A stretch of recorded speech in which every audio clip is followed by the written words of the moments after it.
Bonjour, Madame la mairesse. Bonjour.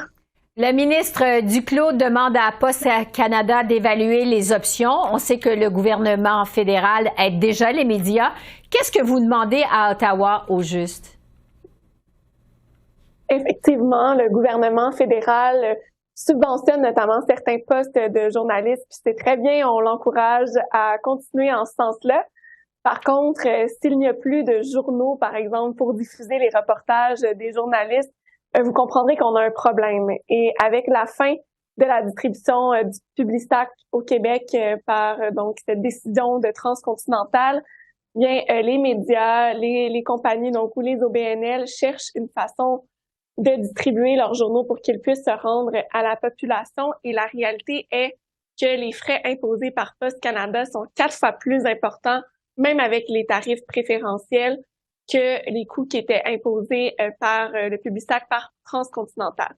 Donc, ce qu'on demande au gouvernement fédéral, c'est d'exiger de Poste Canada qu'il joue son plein rôle social et qu'il puisse distribuer idéalement les journaux locaux sans frais pour justement les entreprises médiatiques locales ou à tout le moins d'avoir des tarifs qui soient comparables là, à ce qui avait cours avec Transcontinental.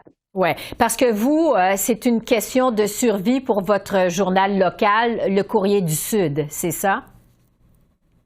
Tout à fait. Puis le Courrier du Sud est un exemple parmi tant d'autres au Québec. Puis c'est certain que donc il y a déjà une difficulté financière qui est très importante là, du côté de nos médias locaux un peu partout là, dans l'ensemble des régions.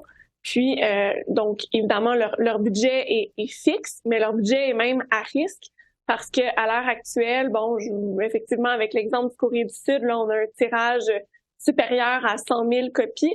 Bien, étant donné les coûts tellement importants imposés par Poste Canada, le Courrier du Sud va devoir diminuer son tirage à 1/4 de ce qu'il produit actuellement parce que puisque les coûts sont 4 fois plus chers, ils doivent nécessairement réduire de façon conséquente. Et bien, à ce moment-là, il y a de moins en moins d'annonceurs, puis on sait que c'est une grande difficulté des médias d'attirer des investissements publicitaires. Donc, on peut même penser que leur budget va même diminuer parce que leurs revenus vont aller en baissant, étant donné que pour des annonceurs, pour des diffuseurs, ça va être moins intéressant de paraître dans un journal de 20-25 000 copies plutôt que dans un journal de 100 copies, par exemple. Oui. Juste une précision, parce qu'on sait que le Bloc québécois à Ottawa demande que la distribution se fasse à tarif préférentiel, mais vous demandez carrément la gratuité, c'est ça? En ce moment, Poste Canada offre déjà des tarifs préférentiels, mais comme je le mentionnais, ce sont des tarifs 4 fois plus élevés que ce qu'offrait par exemple Transcontinental avec le Publisac. Donc, ce qu'on demande, oui, on pense que Poste Canada a un rôle social à jouer, puis le gouvernement fédéral également. Donc, oui, idéalement, ce serait gratuit, ce serait une bouffée d'air pour nos médias locaux. Donc, ce serait une façon de subventionner leur distribution.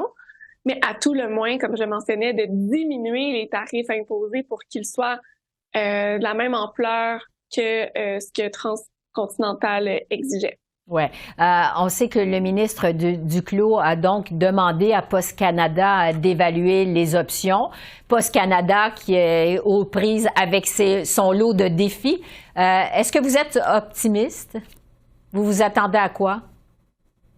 On est totalement conscient que Poste Canada fait face à un défi financier qui est important. D'ailleurs, on en a discuté avec le ministre Duclos lorsque j'ai eu l'occasion de le rencontrer ici même à l'Hôtel de Ville de Longueuil le 16 janvier dernier. Par contre, le gouvernement fédéral pourrait venir soutenir spécifiquement cet investissement-là. Et j'ai senti beaucoup de réceptivité de la part du ministre Duclos, beaucoup d'ouverture. D'ailleurs, c'est à la suite de notre rencontre qu'il a lancé les analyses au sein de son ministère. Donc, bien hâte d'en voir le résultat. Mais le temps presse, c'est vraiment une épée de Damoclès au-dessus de nos médias locaux au Québec. C'est à la mi-mars que prend fin la distribution du Publisac et donc une potentielle chute des revenus publicitaires, là, étant donné les plus petits tirages qui vont avoir cours, justement.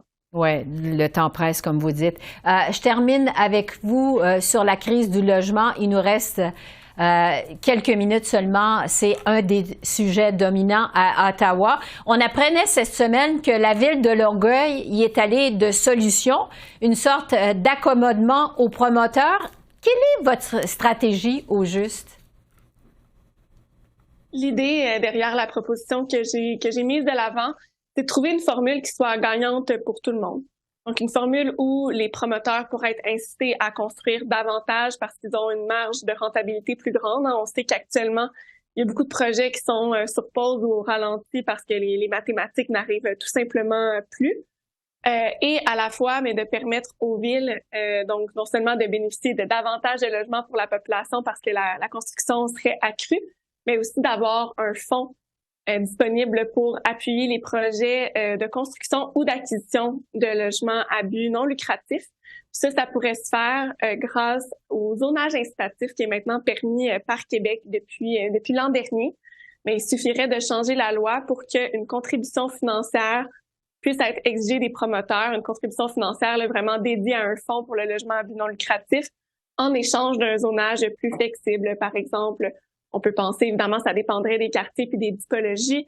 Mais dans un quartier où il y a des tours d'habitation, si un zonage est, par exemple, d'un maximum de 24 étages, on pourrait négocier, par exemple, d'avoir une augmentation de zonage-là à 35 étages, mais en contrepartie, les 11 étages supplémentaires, mais la captation foncière de profits supplémentaires qui seraient générés par le projet, parce que c'est plus on construit haut, mais plus que c'est en fait un profit là, pour le promoteur, mais que ce soit partagé avec la ville en fonction là, d'une formule qui serait à définir. Puis donc, ça nous permettrait de constituer ce fameux fonds. Donc, c'est une solution à ce problème qui est proposée par la ville de Longueuil. Catherine Fournier, mairesse de Longueuil, merci beaucoup. Merci. Merci beaucoup à vous. Au revoir.